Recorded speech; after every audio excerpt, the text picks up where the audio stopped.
Happy Friday.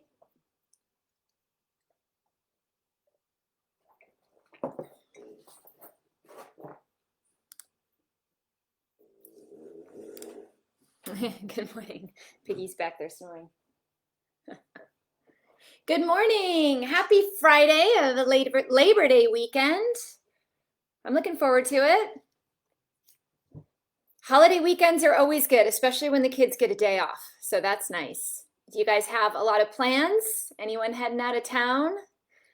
Good morning. We love to be able to go up north because it's so much cooler, but unfortunately just didn't work out this time. So we'll be stuck here in hot Arizona for the Labor Day weekend. But I'm very excited because having just 3 days with my family sounds great. And my kids, definitely the online school is getting to them. So they were very happy to be reminded today that Monday they didn't have to log in.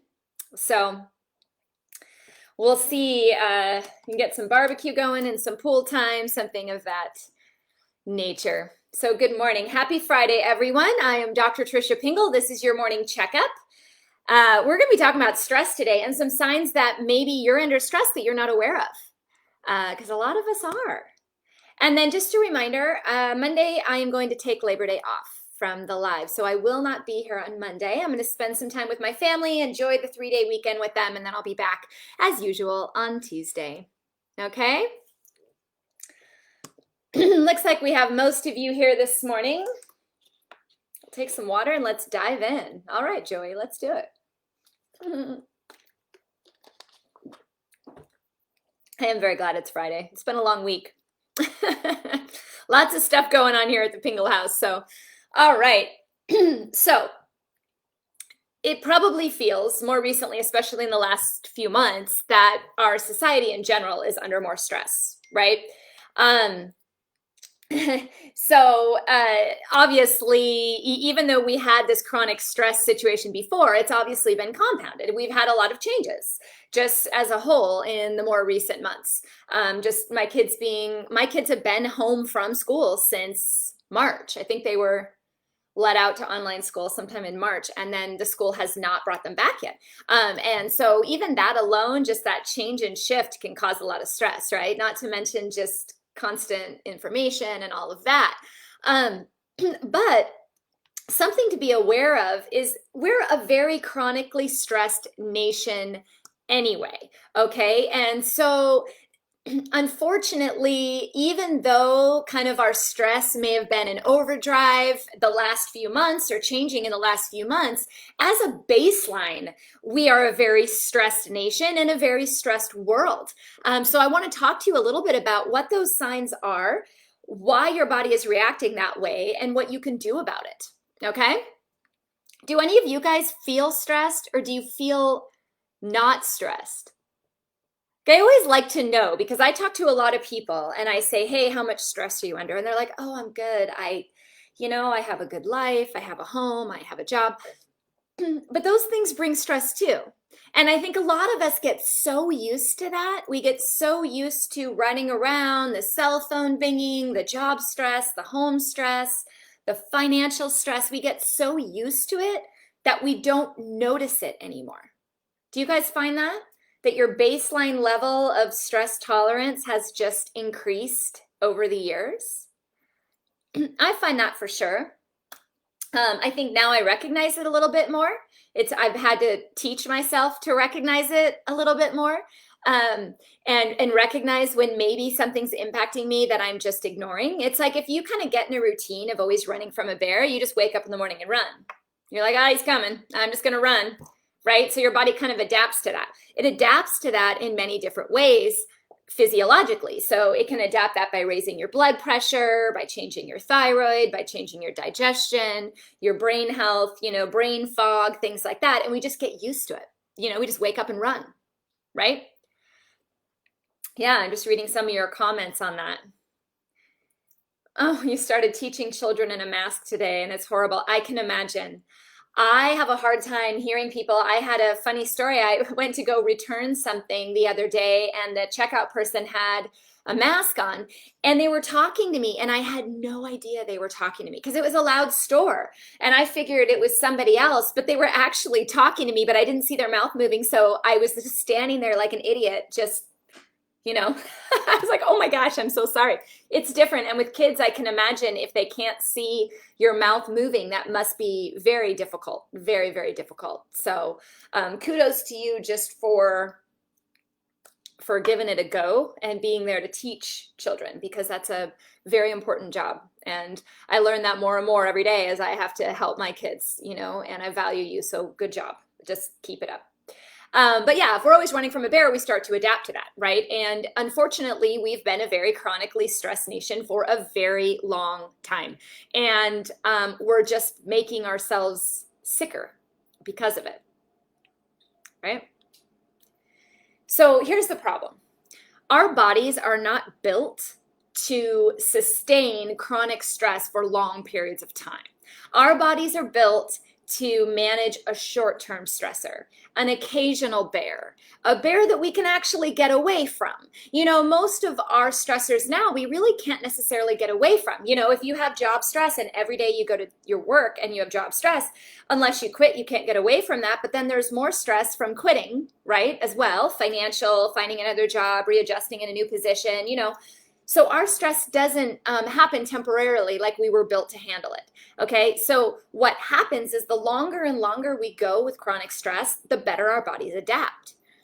Now that's a beautiful thing, right? I mean, I think it's pretty cool that our bodies were built to adapt and grow and change to current situations, because that can be very favorable to your health, but it can also be very unfavorable to your health, particularly when it comes to stress, right? Because if you're adapting to stress all the time, your body will change its physiology. Blood pressure, anything in the cardiovascular system, thyroid, neurological system, gut health, mood, all these things shift as an adaptive mechanism, which is fine short term. You got to run from a bear. You don't have to go to the bathroom. You don't have to have sex. You don't have to think about what flowers you ran by. You don't have to worry about anything. You just get away from the bear. And then on your walk back home calmly, you're like, oh, what a pretty lake, Unfortunately, we're not getting to walk back home calmly. We're just, the minute we get away from a bear, we turned around the corner and we're like, oh man, there's another bear, right? So our bodies are adapting to this. And that's what leads to what is called adrenal fatigue, right? Adrenal fatigue doesn't have to be completely laid out, exhausted, can't go anywhere, stage 3 adrenal fatigue. It can be totally in the middle. It could be some days feeling fine, low stress, other days not be. I consider it more like a roller coaster, and just from experiencing myself and healing my body, myself, it's just an ongoing process, by the way. It's not like you just heal. I mean, stressors are always there, but it's more like a roller coaster. It's like it goes up and down. It's like sometimes I sleep great, sometimes I don't. Sometimes I'm worrying, sometimes I'm not. It's just kind of up in the air. And I think that's how most of us present. Now, if you don't take care of that and recognize all these signs, you will end up on the ground. You will end up so exhausted you can't go do things, right? Because we have a limit. We only have so much that we can handle at once. So I'm going to remind you of a couple stats that really kind of knocked me off my chair. I mean, being an adrenal fatigue doctor, I see it all the time. I see how stress is impacting people all the time. But then to go through the research and look at the stats, I mean, it was alarming to me even. So this is crazy. So just want to remind you, and many of you may have heard these before, but approximately 100, and this was, I think, earlier in this year. It's very well could have gone up since this, but approximately 120,000 deaths per year in America are attributed to work-related stress. 77% of Americans regularly experience physical symptoms due to stress. 77%. 63% were ready to quit their jobs due to stress. Now let's compound what's happened in the last few months with unemployment, jobs being pulled out from under a lot of us without voluntary, we didn't voluntarily leave or voluntarily change our business or anything. It just happened because of the pandemic, and that's It's out of our control, right? So I'm sure that's probably compounded a lot of the stress as well.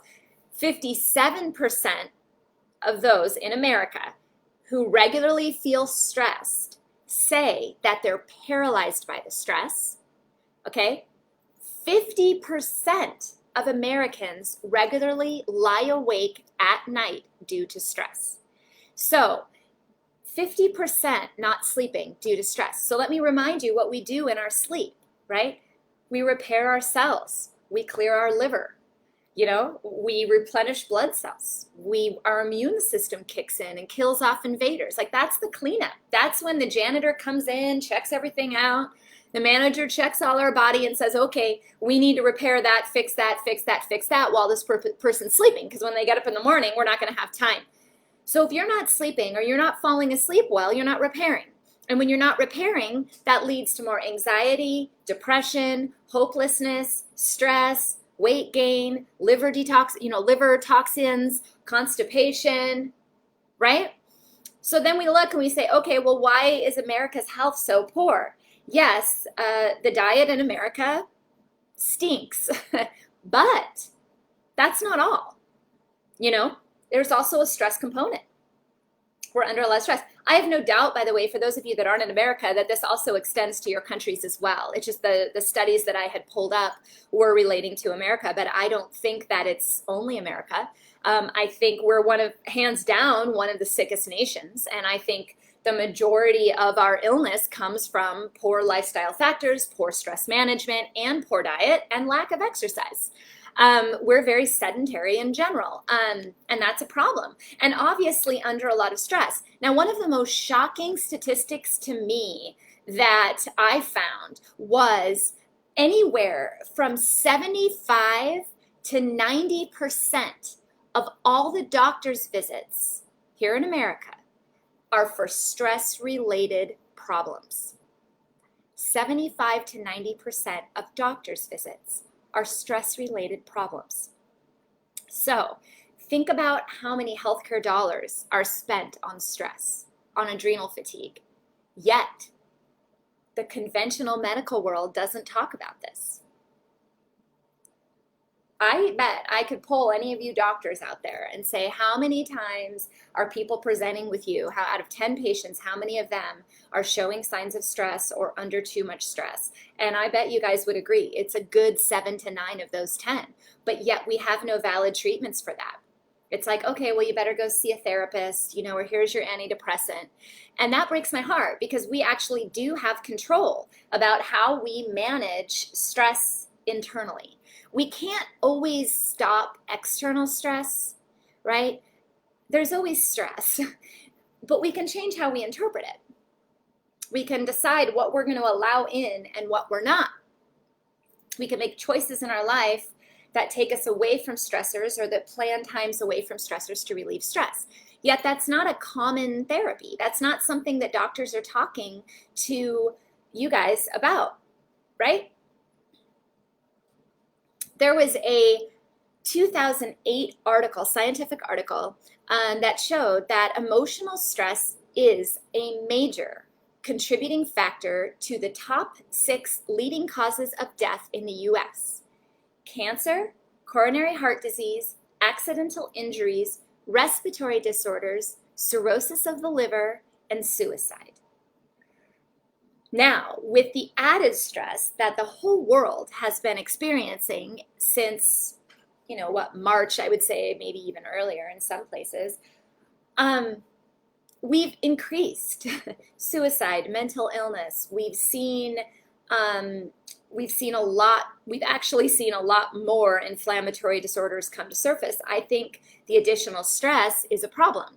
Right? I've seen in my own patient database far more anxiety, far more insomnia, far more increases in blood pressure. Those types of things are concerning to me as a physician because 6 months from now, this may result in something that is harmful to their health long term. So we have to really try to take perspective on everything going on from any aspect, no matter where you lie and no matter whatever you're going through, I think it's important to note that all of us are going through far too much stress in general. And the only person who can really change that is you, right? It's your own personal, I guess, philosophy towards life. You have to reframe everything. So I want to talk to you about some signs that you may be under too much stress that maybe aren't triggering that reaction in you. You know, you're just kind of thinking they're due to external factors and not necessarily to how you're interpreting stress, if that makes sense. So this is what I see the most. These are signs of adrenal fatigue, and I'm probably going to add to the list here. I'll give you 6 signs, but I have a ton more I could throw out there. Signs that I notice that are fairly common in people that are experiencing stress that may not be aware of it or may have adapted to it to where you're not recognizing it, okay? Number 1, mood swings and irritability. So feeling happy, feeling sad, snapping at your family, you know, unloading on people that you really don't need to, overreacting to something, you know, reading an article and having panic or feeling like this immediate like need to respond. I see this on Facebook all day long, like, and I have to resist the urge many times to respond. There's many times I start to write a comment and I'm like, Trisha, no, do not respond. Right? You need to calm down, right? So I'm sure many of you are feeling that, read a news article and all of a sudden there's this heightened like energy in your body that allows you to lash out at somebody or makes you overreact. I mean, with my kids home, I think it's funny because if they pick me at the wrong time, sometimes I snap at them for absolutely no reason. And luckily, since I've been recognizing that sign, and hopefully you will as well, I apologize. But if you're noticing that you're apologizing a lot and you're like, oh man, I shouldn't have said that, or I overreacted to that or whatnot, that's signs you're under stress, okay? I think that one's pretty obvious, right? I think most people would agree that. Irregular sleeping patterns and or insomnia. Now, insomnia is classified in a couple different ways. You've got trouble falling asleep, you have trouble staying asleep, right? So both of those are considered insomnia, especially if you're worrying about things. But if you're not sleeping, you're not repairing. If you're not repairing, that now creates an internal stress on the body. Okay, so think about this. You've got external stressors, right? Finances, job, relationships, whatever. The world, whatever. You've got internal stressors. So for example, if you're diabetic, that's an internal stress on the body. If your blood pressure is high, that's an internal stress, right?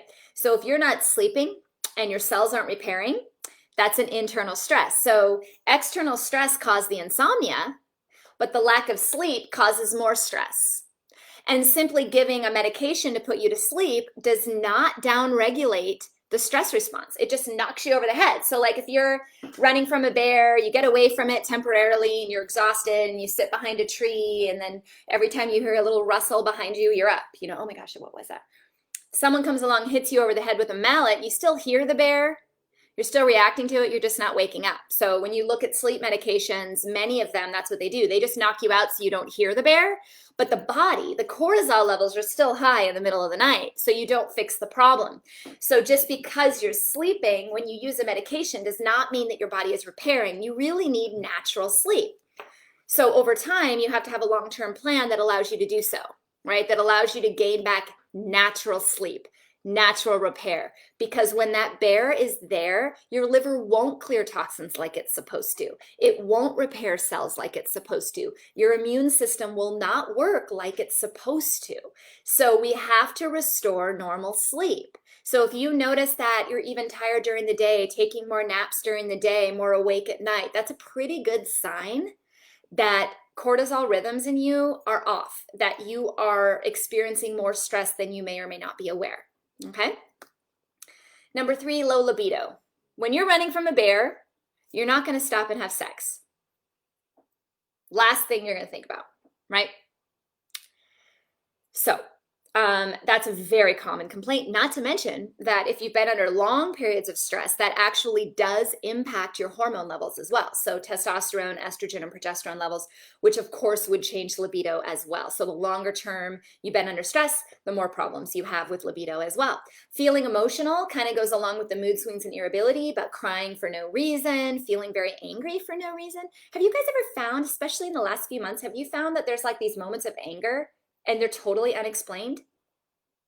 I see that a lot lately, especially since we've all gone through lockdowns and quarantines and changes where I just feel angry for a moment, you know? And it doesn't last long, but it's there. And I'm like, why am I angry? I have no idea why I'm angry. And I have to check myself. So I don't know if you guys are noticing that as well. I know my family members are noticing it. My kids are doing it. They just wake up one day and they're just angry. And I'm like, what is going on with you? But I think they're feeling the stress. They're feeling the stress of not seeing their friends, not having their school routine, not being able to do their drama performances and their sports, and all of these things that relieve stress in kids are starting to have an impact on them as well. And then they snap, and then we snap, and then it just becomes this whole big anger snap fest, right? I imagine you guys must be going through that as well. And that's a sign that all of us need to take a check. We're stressed, okay? Changes in appetite. Some people eat more, some people eat less. So if your appetite has changed, certain craving for foods that maybe you didn't crave before, that's a very strong sign of stress as well. Why? Because if you're running from a bear, you need glucose, you need sugar to run. So sometimes it makes you just eat random things that you wouldn't normally. Other times you're so scared of the bear and there's so much anxiety, worrying about when one's going to pop around the corner that you don't eat at all, right? So it's, someone the other day said, what is this about this bear? I think I love the bear analogy because you can apply it to pretty much any situation, right? If you're anxious about the bear coming, you're not going to eat. You're not going to think straight, right? If you are like, oh my gosh, there is a bear, I need to run, you're going to eat more. You're going to panic more, right? Carolyn, I feel bad for the kids too. You know, we try to stay positive as much as we can in this situation and try to support them as much as they can. And the teachers are doing everything they can to make the online learning experience good, but I mean, my kids don't want to be locked in a room all day. They're social. They're very social, just like me. So they want to see people, and they're very active. My boys are athletes. They're out throwing the ball all the time. They want to be doing things, and so not being able to do that has been really stressful on them, I think. Also, last item I want to point out here of the top 6 is frequent illness. Now, this doesn't have to be flu, but allergies, like your allergies are flaring more than they used to, or you're finding you're having like these hints of a cold, but it never quite gets there. It's like it never quite progresses. It just kind of hinders or hangs there. Those types of illnesses are showing that perhaps you are not repairing your cells that well. Your immune system is not reacting in its usual quick manner. And typically that also is a very good sign that stress is impacting your immune system. And that's something with everything going on that we all really need to pay attention to, because this illness is causing stress, and the stress is making us more susceptible to illness, right? And I think primarily because the illness itself can be an internal factor or an external factor, and it can impact us in different ways. I agree with you. God bless the teachers. I agree with you. It can't be easy to do it online, and I hope, you know, here in Arizona we're doing pretty well. I think some schools are starting to open, which I'm really thankful for, and I'm hoping that continues, and I'm hoping it will be okay, because my kids really need to get out of here. I'm running out of things to do to entertain them. So let's talk real quick about some things you can do to help your stress response. So if some of these things that I've mentioned, and granted, guys, there's many more symptoms of adrenal fatigue or that stress is impacting you. Thyroid changes, hormone changes, cardiovascular changes, blood sugar changes, weight gain, weight loss, hair loss, changes in skin, nails, rashes. I mean, I could go on forever because stress slows our entire normal functioning.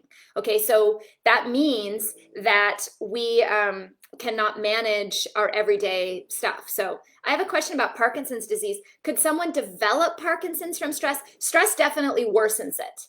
I don't know if there's been any direct links that say stress is the ultimate cause of Parkinson's, but because Parkinson's is related to neurotransmitter balance, stress absolutely changes neurotransmitter balance in many different ways. Directly, because it's pumping out epinephrine, norepinephrine, right? And you've got dopamine and serotonin changes happening directly as well, but you've also got the nutrient impact from stress that affects neurotransmitters. Your B vitamins drop, your vitamin C drops, all your antioxidants drop, your magnesium drops. So all of these nutrients that normally help keep our neurotransmitter in balance drop when we're under chronic stress because we're burning through them.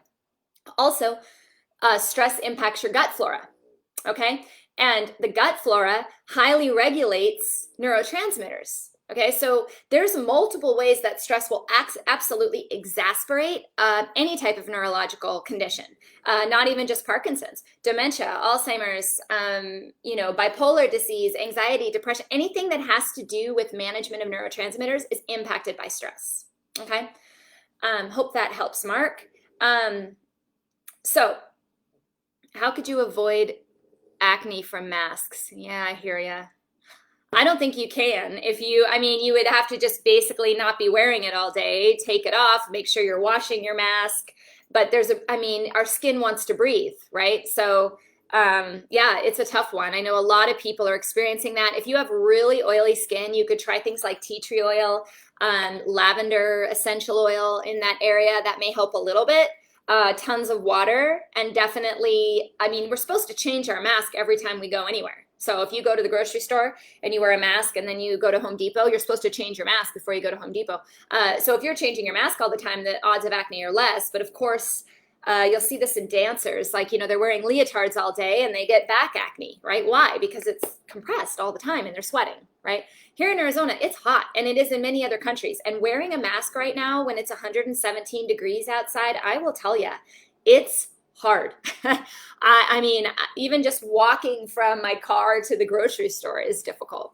I have Lynn Marie talking about ashwagandha, glutathione, things like that. There are tons of herbal therapies. So I will talk to you about some of that in just a second. So 3 things that you can start doing right now that would help you manage your stress a little bit better. Number 1, get moving. Move. Whether you like to dance, go for walks in nature, whether you like to do yoga, whether you like to paint your walls and be moving all day, it's a great way to decrease stress load. And this is part of the reason why I just let my kids take breaks from school and run around the house with Nerf guns, whatever, anything they can do to be moving, right? 53% of Americans report that staying active helps them manage stress. Okay, and I agree with that. 12% credit yoga and or meditation with reducing their stress. I agree with that as well. I do Pilates. I have Pilates today. I'm actually really looking forward to it because it helps me calm my stress. There are a lot of fun ways to get moving. You can dance. I dance hip hop, or I turn music on in the kitchen and I dance around and clean. Music, dancing, movement, like I said, painting walls, moving furniture, whatever you got to do to keep yourself moving. Very important.